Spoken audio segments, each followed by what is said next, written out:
بسم اللہ الحمد للہ والصلاة والسلام علی رسول اللہ اشہد ان لا الہ الا اللہ وحدہ لا شریک لہ واشہد ان محمدا عبدہ ورسولہ قال اللہ تعالی فی الکلام المجید اعوذ باللہ من الشیطان الرجیم رضی اللہ عنہم ورضوا عنہ۔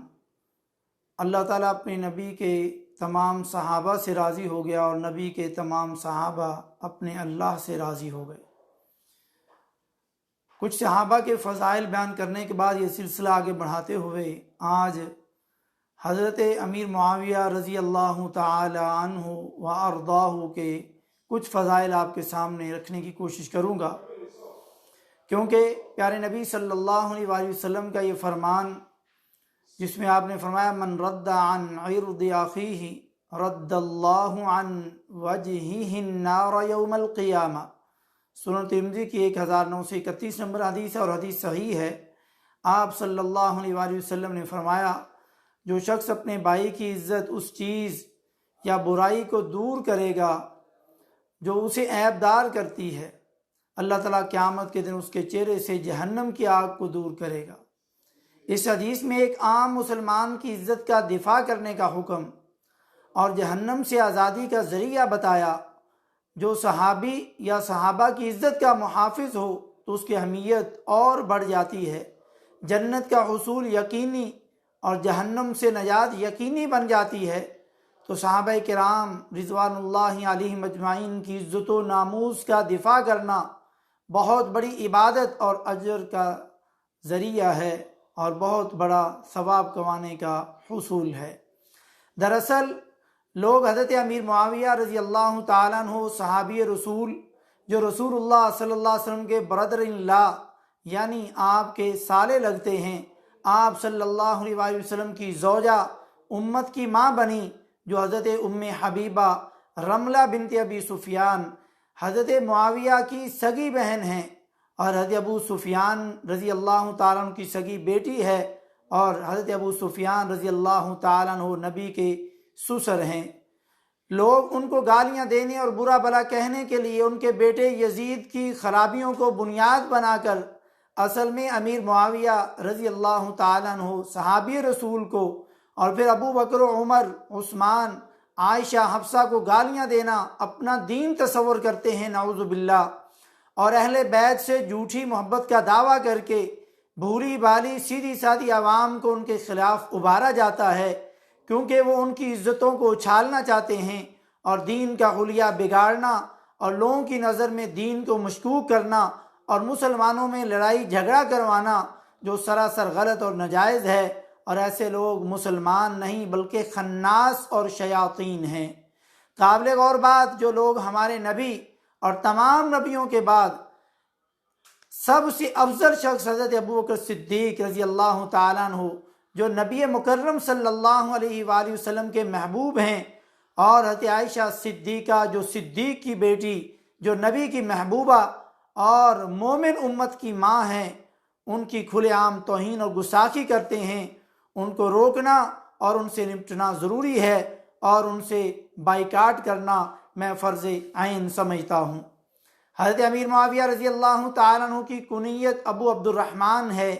یہ نبی صلی اللہ علیہ وسلم کے اعلان نبوت سے 5 سال پہلے پیدا ہوئے۔ صلح حدیبیہ کے بعد اسلام قبول کیا، لیکن کسی عذر کی وجہ سے اپنے اسلام کو چھپائے رکھا، لیکن فتح مکہ کے سال اپنے اسلام کو ظاہر کیا۔ علامہ ابن حجر رحمہ اللہ فرماتے ہیں کہ آپ صلح حدیبیہ اور عمرہ قضا کے درمیان مسلمان ہوئے رضی اللہ عنہ و ارضاہ۔ حضرت امیر معاویہ رضی اللہ تعالیٰ عنہ کے فضائل بہت ہیں، کچھ فضائل آپ کے سامنے رکھوں گا۔ نمبر 1، حضرت امیر معاویہ رضی اللہ تعالیٰ عنہ سے روایت ہیں، فرماتے ہیں قال قصرت عن رسول اللہ صلی اللہ علیہ وآلہ وسلم بمشقص، کہ حضرت امیر معاویہ رضی اللہ تعالیٰ عنہ نے فرمایا کہ میں نے ایک دفعہ رسول اللہ صلی اللہ علیہ وسلم کے بال کینچی سے کاٹے تھے، چھوٹے کیے تھے۔ صحیح بخاری کی 1730 نمبر حدیث ہے۔ یہ خدمت عمرہ جیرانہ میں سر انجام دی گئی ہوگی، کیونکہ حج میں آپ صلی اللہ علیہ وسلم نے سر منڈوایا تھا۔ کیونکہ حج سے پہلے حج کا جو عمرہ کیا جاتا ہے اس میں بال چھوٹے کرنا افضل ہے، لیکن اکثر لوگ حاجی یہ نہیں جانتے، اس لیے کہ بال حج میں منڈوانے ہوتے ہیں جس کام کے لیے حاجی آیا ہوا ہوتا ہے، لیکن اکثر حاجی عمرے کے اندر بال منڈوا کر کے، چاہے وہ 8 ذوالحجہ کو مکہ پہنچ رہا ہے بال منڈوا کے مینا چلا جاتا ہے، اور 10 ذوالحجہ کو حج کے لیے جو اس نے بال منڈوانے ہوتے ہیں اس کے لیے کچھ نہیں بچتے، تو اپنی اصل کام کے لیے کچھ نہیں بچاتا اور عمرے میں بال کٹوا لیتا ہے۔ اس لیے جو لوگ حج تمتع کر رہے ہوتے ہیں ان کو حج کے عمرے میں بال کٹوانا ان کے لیے افضل ہے، نہ کہ منڈوانا۔ تو اس لیے اللہ کے نبی صلی اللہ علیہ وسلم نے حج میں بال منڈوائے تھے، تو یہ کسی عمرے میں ہی حضرت امیر معاویہ رضی اللہ تعالیٰ عنہ نے آپ کے بال چھوٹے کیے ہوں گے۔ دوسری فضیلت، حضرت امیر معاویہ رضی اللہ تعالیٰ عنہ کاتب نبی یعنی کاتب وحی بنے۔ خود نبی صلی اللہ علیہ وسلم کے سسر حضرت ابو سفیان رضی اللہ تعالیٰ عنہ کی درخواست پر، دیکھیے صحیح مسلم کی 6409 نمبر حدیث۔ تیسری فضیلت، حضرت ابو سفیان رضی اللہ تعالیٰ عنہ کی درخواست پر نبی صلی اللہ علیہ وسلم نے ان کی بیٹی اور حضرت امیر معاویہ رضی اللہ تعالیٰ عنہ کی بہن حضرت ام حبیبہ رملہ بنت ابی سفیان رضی اللہ تعالیٰ عنہا سے نکاح کیا، شادی کی، دیکھیے صحیح مسلم 6409 نمبر۔ اس رشتے کے لحاظ سے حضرت امیر معاویہ رضی اللہ تعالیٰ عنہ نبی صلی اللہ علیہ وسلم کے سالے لگے۔ چوتھی حدیث، حضرت امیر معاویہ رضی اللہ تعالیٰ عنہ فقیہ ہیں۔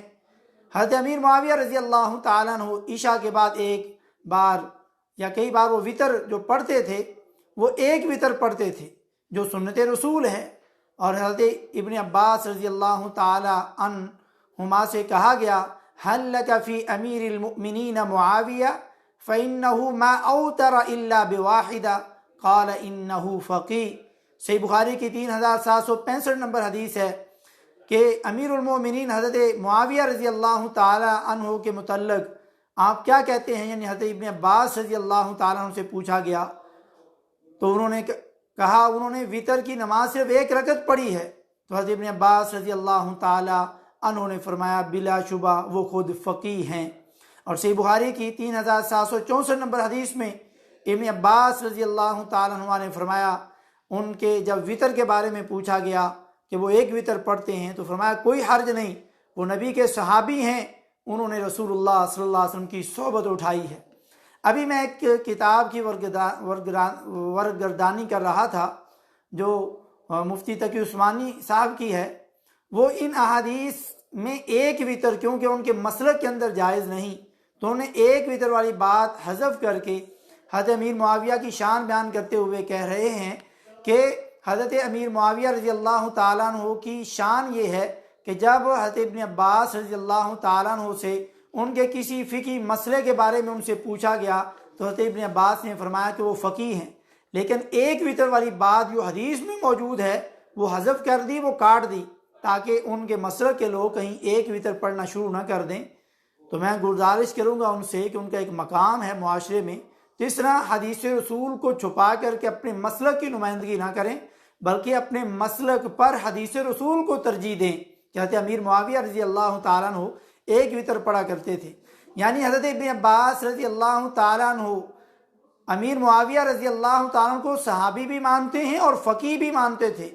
اس لیے تو لوگوں نے امیر المومنین کہا جیسا کہ حدیث میں بھی لفظ ہے، اور ابن عباس رضی اللہ تعالیٰ عنہ ان کے ایک وطر کے عمل شرعی کو حجت گردانتے تھے، کیونکہ صحیح بخاری کی 990 نمبر اور بھی صحیح بخاری کے حدیث میں اور صحیح مسلم کی 749 نمبر حدیث میں ایک وطر پڑھنے کا ذکر موجود ہے، لیکن کوئی میرا حنفی بھائی ایک وطر پڑھنے کے لیے تیار نہیں کیونکہ ان کے مسلک کے اندر ایک وطر نہیں ہے۔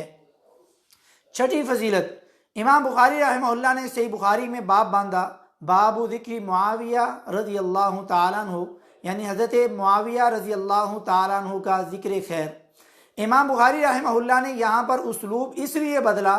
مناقب معاویہ رضی اللہ تعالیٰ عنہ نہیں کہا، کیونکہ امام بخاری کے اصول کے لحاظ سے ان کی منقبت خاصہ کے متعلق کوئی روایت امام بخاری کی شرط پر نہیں تھی، اس لیے مناقب کی جگہ ذکر کہا، جیسے حضرت عباس، حضرت طلحہ بن عبید اللہ، حضرت اسامہ بن زید، مصعب بن عمیر، حضرت ابن عباس رضی اللہ تعالیٰ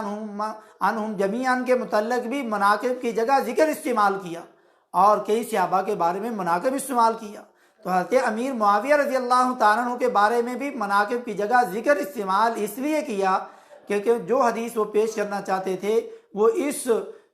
شرط پر نہیں تھی کہ ان کو مناقب کہا جاتا، لیکن امام ترمذی رحمہ اللہ نے باب مناقب معاویہ ابن ابی سفیان رضی اللہ تعالی عنہ کہا۔ بہرحال حضرت امیر معاویہ رضی اللہ تعالیٰ عنہ جلیل القدر صحابی کاتب وحی ہیں، آپ صلی اللہ علیہ وسلم کے برادر ان لا ہیں۔ آپ رضی اللہ تعالی عنہ نے ایک روایت کے لحاظ سے 15 رجب اور دوسری روایت کے لحاظ سے 22 رجب 60 ہجری میں اور انگریزی کے لحاظ سے 679 میلادی میں اپریل کے مہینے میں وفات پائی۔ تو اس لیے 22 رجب کو شیعہ لوگ جو کنڈے بھرتے ہیں وہ حضرت امیر معاویہ رضی اللہ تعالیٰ عنہ کی وفات کی خوشی میں کرتے ہیں، جو کرنا بدعت ہے، اور ایک صحابی کی وفات کی خوشی منانا بھی غلط ہے، ناجائز ہے، یہ ان کے گندے عقیدوں میں سے ایک عقیدہ ہے۔ لیکن اکثر مسلمان رجب میں 22 رجب کو کنڈے بھر کے شیعوں والا رافضیوں والا کردار ادا کر کے صحابی رسول کی شان میں گستاخی کا باعث بنتے ہیں، والعیاذ باللہ۔ 7ویں روایت مسند طیالسی میں صحیح سند کے ساتھ 2829 نمبر روایت ہے، ان رسول اللہ صلی اللہ علیہ وسلم بعث الی معاویہ یکتب لہ، رسول اللہ صلی اللہ علیہ وسلم نے حضرت معاویہ رضی اللہ تعالیٰ عنہ کی طرف پیغام بھیجا کہ آپ کے لیے وحی کی کتابت کریں۔ اس حدیث سے بھی حضرت معاویہ رضی اللہ تعالیٰ عنہ کا کاتب وحی ہونا ثابت ہو رہا ہے، جو کہ بے اجماع امت بہت بڑی فضیلت اور شرف کی بات ہے۔ لیکن کچھ لوگ حضرت امیر معاویہ کو صحابی اور مسلمان ہی نہیں مانتے، اور کچھ مسلمان اور صحابی تو مانتے ہیں لیکن کاتب وحی نہیں مانتے، جبکہ ہم نے اوپر بھی ذکر کیا اور ادھر بھی ذکر کیا، وہ صحیح مسلم کی روایت ذکر کی جس میں ان کے والد نے خود نبی صلی اللہ علیہ وسلم سے درخواست کی کہ میرے بیٹے کو اپنا کاتب بنا لیں، تو آپ نے کہا نعم ٹھیک ہے، میں نے اس کو کاتب بنا لیا۔ اور اس روایت میں بھی حضرت امیر معاویہ رضی اللہ تعالیٰ عنہ کا کاتب وحی ہونا ثابت ہو رہا ہے۔ لیکن افسوس لوگ صحیح روایات آنے کے بعد بھی ایسا ماننے کے لیے تیار نہیں ہیں، کیونکہ وہ نبی صلی اللہ علیہ وسلم کے فرامین اور احادیث کو اپنی زندگی میں لانا نہیں چاہتے۔ 8ویں فضیلت سلسلہ احادیث صحیحہ میں امام البانی رحمہ اللہ نے بھی اس حدیث کو 82 نمبر پر 82 نمبر پر روایت کیا ہے کہ آپ کاتب وحی ہیں اور آپ کا کاتب وحی ہونا ثابت ہے۔ 9ویں فضیلت پیارے نبی صلی اللہ علیہ وسلم نے فرمایا اللہم علم معاویۃ الکتاب والحساب وقیہ العذاب، یہ مسند احمد کی 17152 نمبر حدیث ہے، اور الشریعہ للآجری کے اندر بھی 1970 اور 1973 نمبر پر حسن درجے کی روایت موجود ہے کہ آپ صلی اللہ علیہ وسلم نے فرمایا اے اللہ معاویہ کو قرآن کی تفسیر اور حساب سکھا دے اور اسے عذاب سے بچا لے، یعنی حکومت اور امارت کو چلانے کے لیے ان کو حساب بھی سکھا دے۔ اس حدیث کو امام ابن حبان اور امام ابن خزیمہ نے صحیح کہا ہے۔ پیارے نبی صلی اللہ علیہ وسلم کی احادیث سے 10ویں فضیلت جو سنن ترمذی کی 3842 نمبر حدیث اور حدیث صحیح ہے، آپ صلی اللہ علیہ وسلم نے حضرت معاویہ رضی اللہ تعالیٰ عنہ کے لیے فرمایا اللہم اجعلہ ہادیا مہدیا وہدہ وہد بہ، اے اللہ معاویہ کو ہدایت یافتہ اور ہدایت کنندہ بنا، انہیں ہدایت دے اور ان کے ذریعے انسانیت کو لوگوں کو ہدایت دے۔